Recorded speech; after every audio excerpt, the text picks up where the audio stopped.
Well, worth of what? Which way you want to choose to measure, in money, usefulness, value, human inspiration.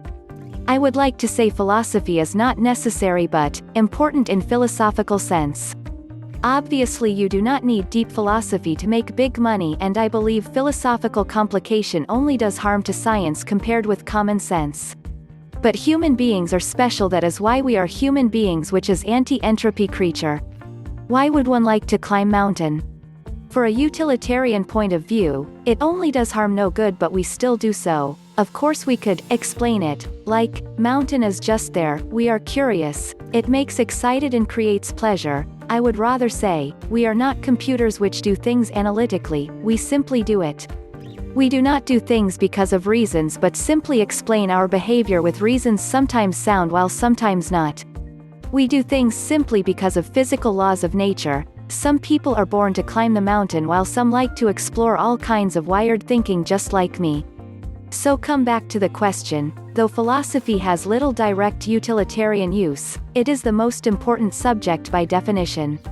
It is the foundation of human thinking system. Actually mathematics and science are all part of philosophy, but as they are now practically clear, so we simply do call them philosophy anymore. So actually all the advance of modern society should attribute to philosophy, as now we have much advanced ways of thinking than our ancestors. When we look at the bigger picture, both World War II and Cold War are fundamentally the conflict of the ideology. Though practically speaking, wars are directly for national interest and triggered by incidents. But it is unlikely that two nations with the same ideology would fight each other. Similar examples are numerous. What makes an ethnic group? It is their culture, their way of thinking, their philosophy. What is the most important and valuable thing or subject? It is philosophy by definition. Otherwise, how could you know what do you mean by importance and how do you measure the value? To me, a philosopher is just like a cleaner in a toilet or a sentinel in a war. He has to be the first to clear all the confusion in foundation of thinking seriously and explore the new territory of thinking creatively, so that rest of us could work on it. Yes, philosophy worth it. Because we're human. Because we're curious. Because we want to know about how the world works, and knowing this means asking some philosophical questions. For Socrates, the answer might have been to make life worth living, as he once said, "The unexamined life is not worth living." Philosophy is the method for engaging in that examination. Our search for meaning, as documented by Viktor Frankl, is one which requires us to philosophize as well. According to Frankl, meaning can be found even in the worst of conditions, but to find it requires reflection, and that reflection will be philosophical. We also philosophize because it is fun. We should not overlook this important motivator for all our investigations.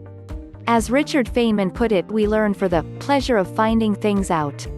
Andrew Pessin put it like this: lots of things never end. Space. Time. Numbers.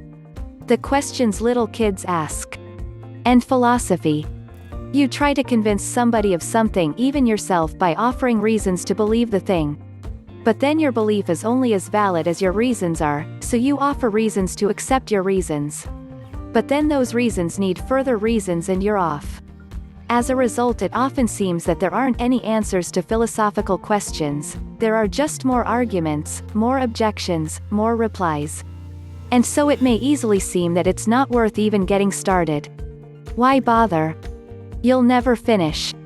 You may as well try to count all the numbers. But there is another way of thinking about it. I went snorkeling for the first time a few years ago. It was an amazing experience.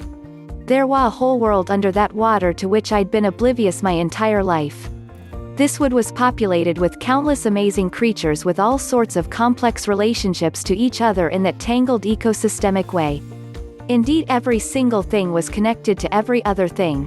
This one is food for that one, which excretes chemicals used by another one, which excretes waste products used by others, and so on. Stunning, fascinating, and absolutely, deeply, beautiful. It had been there all along, just waiting for me to dive in.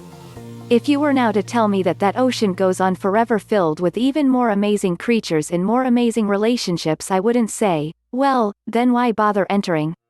Rather, I'd say, where can a guy get a wetsuit around here? But that is philosophy. It's filled with countless amazing ideas, concepts, beings, which exist in all sorts of complex logical relationships with each other. And unlike the actual ocean, this one is infinitely deep. Wherever you enter, you can keep going and going and going.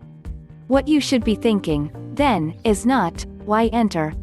It is, rather this, thank you very much. But of course, that world is just as this world, the world that you're in. This great ocean you may be looking for, you're already in it. You just have to start thinking about it. The very first drop in that bucket is a splash into the infinite. Philosophy is defined as the study of the fundamental nature of knowledge, reality, and existence, especially when considered as an academic discipline. And a theory or attitude that acts as a guiding principle for behavior. Buffoon is defined as a ridiculous but amusing person, a clown. At we, the people, level of society, amusing each other with ridiculous stories is a way of existing when we are working physically hard to try and survive. On building sites, I always saw bricklayers as having the attributes of philosophers and clowns, with respect to entertaining others. They do the most physically hard and tedious job in house building. This helps them tune into what is real and to find amusing ways to express it. I spent a great deal of my life being in awe of the well-educated people and their wit. I thought that they were the captains of society and were doing what was good for the whole. I have since come to recognize their personal philosophy as, don't do what I do what I say, and, you are not qualified to know. I am. This is where societies around the world are today. The positive value of education has been seen by everyone, especially some very negative-minded people who wish to be in control of we, the people. The reason for philosophy not being as important as it was in the past is that the highly educated people believe they nearly know all there is to know. At the level of we, the people, acting and behaving from our own principles is our philosophy, and it is as important today as it was yesterday. As people begin to mature and recognize their own unique positive and negative attributes and to embrace them as being wholesome, philosophy will be the reality of the Tao.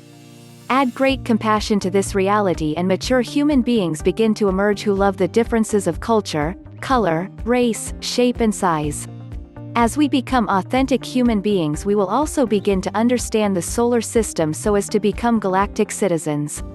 Philosophy will become fundamental for interplanetary communication.